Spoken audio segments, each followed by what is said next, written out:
ถามคุณแล้วเสือหนาวบ้างเสือไม่หนาวเลยไม่รู้มาก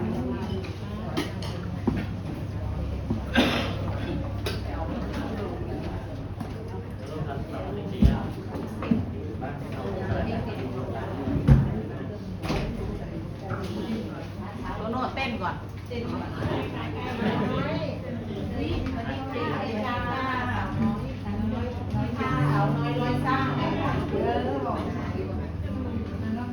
วันนี้ทุกคนสบายดีไหมครับ ทุกคนรู้ไหมครับว่าเราใกล้ถึงงานวันอะไรแล้วครับวันวาเลนไท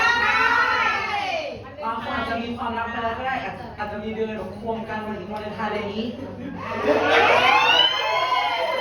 โตโน่ไม่อยากได้ดอกไม้สีแดงอ่ะจากน้องโตโน่ได้ค่ะวัน14 กุมภาพันธ์ไม่มี ทำไม ไม่มีเงินแล้วหมดแล้ว ไม่ทำไมพี่หวานโดนปฏิเสธน่ะดีใจแล้วก็พอแล้ว ก็ในเช้าวันนี้มีใครมาที่จากเราเป็นครั้งแรกไหมครับ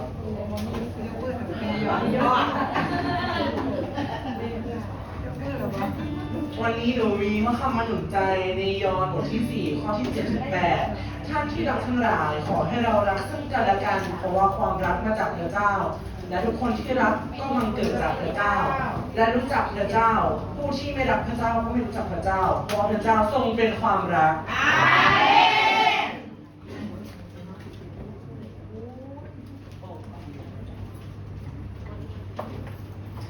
ในเช้าวันนี้นะครับก่อนที่เราจะนมัสการพระเจ้านะครับอยากจะให้เราอธิษฐานกับพระเจ้าเป็นการส่วนตัวก่อนครับ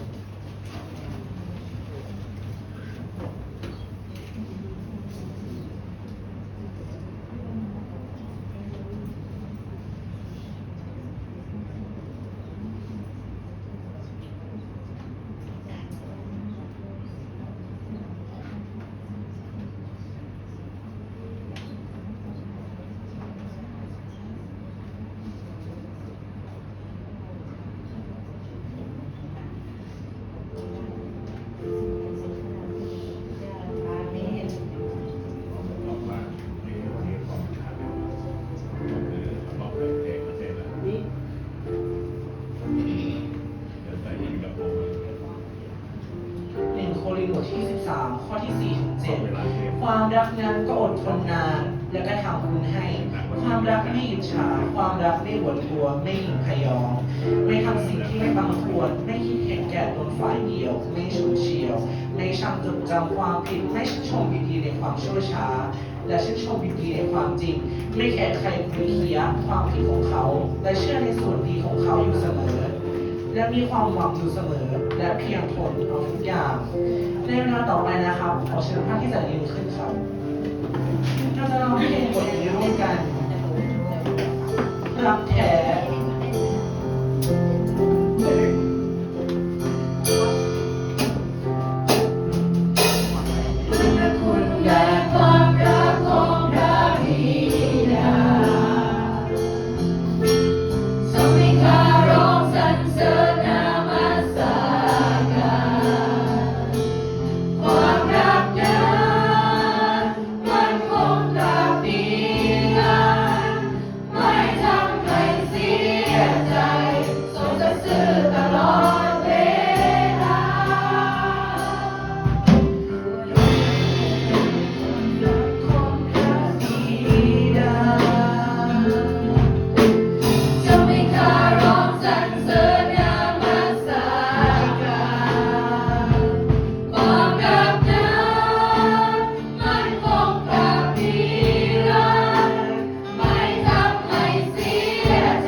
ที่ประชน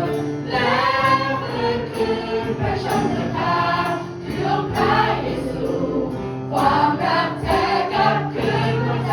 ชีวิตนี้ไม่ว่าอำนาจต้องตายหรือพลังให้ทำหน้าใดๆแม้ฟื้นทำลายความรักแท้ในองค์พระเยซู ความรักแท้ที่ทรงยอมที่ประชนและ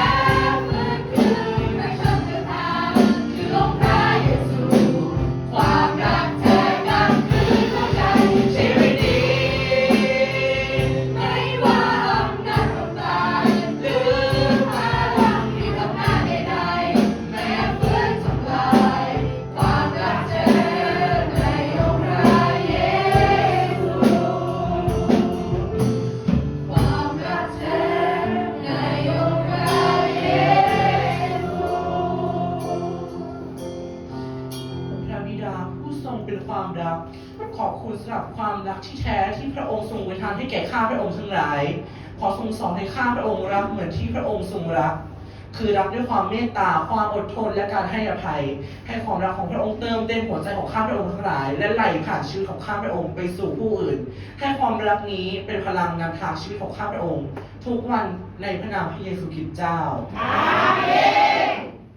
เพลงสดุดีบทที่ 51 ข้อที่ 10 โอ้ ข้าแต่พระเจ้า ขอทรงสร้างใจสะอาดภายในข้าพระองค์ และฟื้นน้ำใจที่หนักแน่นขึ้นใหม่ภายในพระองค์ ในเวลาต่อไปนะครับ อยากให้สาวทุกคนจะเอามือวางที่ใจของเราเพื่อสัมผัสกับพระเจ้า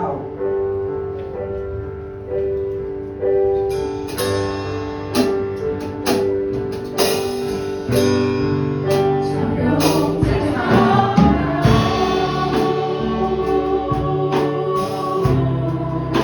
ว่าเจ้ารักเราหรือเราจะตอบรับเช่นไรเคยยินไหม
เจ้า เราเข้ามาแสวงหาพระพักตร์ของพระองค์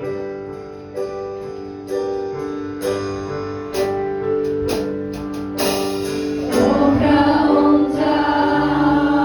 เราเข้ามาแสวงหาพระพักตร์ของพระองค์จะอยู่ในอ้อมแขนในพระคุณอันล้ำเลิศจิตใจได้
กซึ่งร้าย เป็นความช่วยเหลือที่พ้องในยามยากลำบาก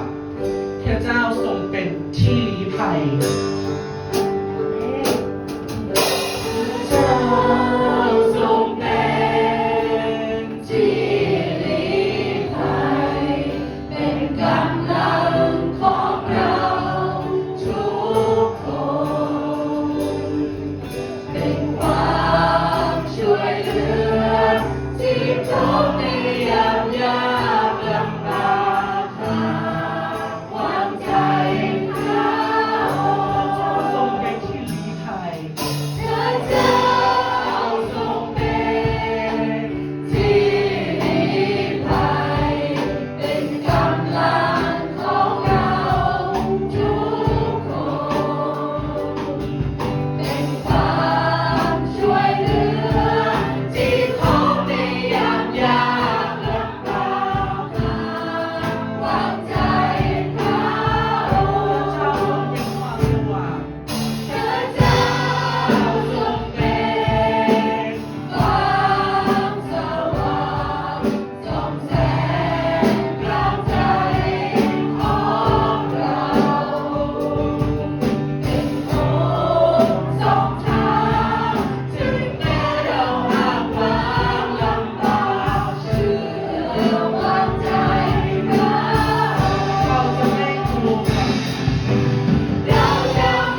เป็นกำลังและที่พึ่งพิงของข้าพระองค์ ในทุกเวลาเมื่อข้าพระองค์อ่อนแอเผชิญกับความกลัว ขอให้ข้าพระองค์ได้ซ่อนอยู่ภายใต้ปีกของพระองค์ ขอทรงเติมเต็มใจด้วยสันติสุข และความมั่นใจว่าพระองค์ทรงเคียงข้างข้าเสมอ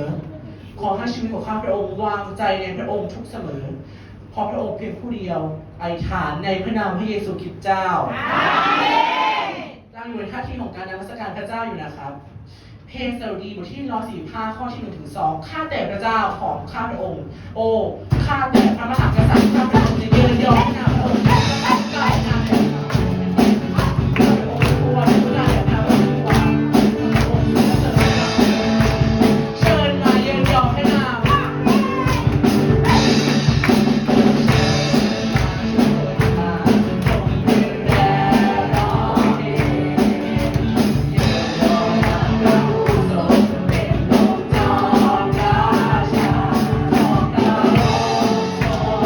เ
เหนือปัญหาเหนือความกังวล และเหนือทุกสถานการณ์ในชีวิต วันนี้ข้าพระองค์ยกหัวใจถวายแด่พระองค์และยอมให้พระองค์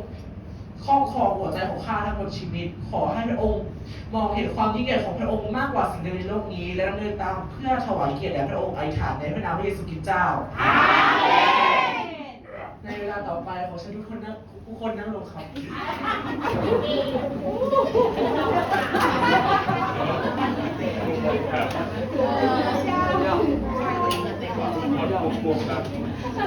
ในเวลาต่อไปเราจะมานมัสการพระเจ้าในรูปแบบนะครับ ขอเชิญผู้ถือถุงถวาย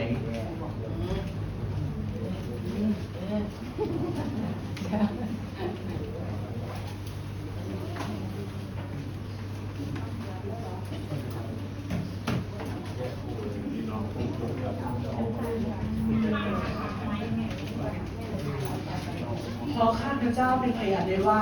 พวกเขาถวายตามความสามารถที่จริงก็เกินความสามารถและทำด้วยความสมัครใจ ขอบคุณพระเจ้าสำหรับการเรียนรู้ที่ไม่ขาดสิ่งใดๆวันนี้ลูกทั้งหลายได้นำทรัพย์มาถวายด้วยใจยินดีเพื่อมีส่วนร่วมในงานของพระองค์ของพระเจ้าทรงอวยพรทุกมือทุกใจ ให้เราพรอย่างเต็มและล้นจนเกินความเข้าใจของเขาขอมอบไว้ในฉากของพระองค์อธิษฐานในพระนามพระเยซูคริสต์เจ้า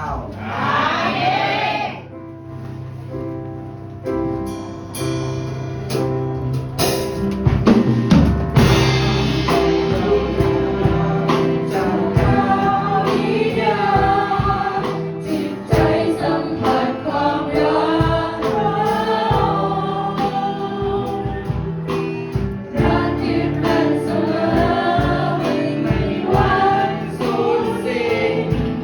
ความรักช่วยซับน้ำตาข้าพระองค์ความรักยิ่งใหญ่เรารักจากพระบิดาจิตใจสัมผัสความรักเรารักยึดมันเสมอไม่มีวันสูญสิ้นความรักช่วยซับน้ำตาข้าพระองค์เราสัมผัสความรักพระบิดา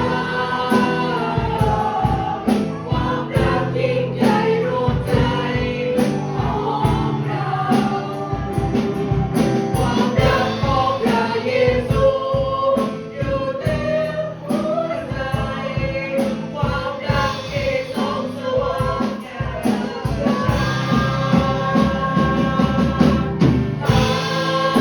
าเลลูยา ฮาเลลู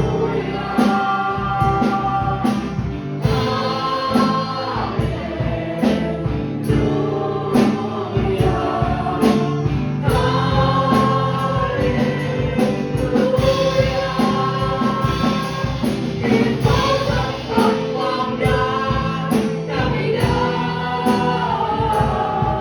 ความรักยิ่งใหญ่รวมใจของเรา ความรักของพระเยซูอยู่เต็มหัวใจ ความรักที่ส่องสว่างแด่ประชาฮาเลลูยา ฮาเลลูยา ฮาเลลูยา ฮาเลลูยา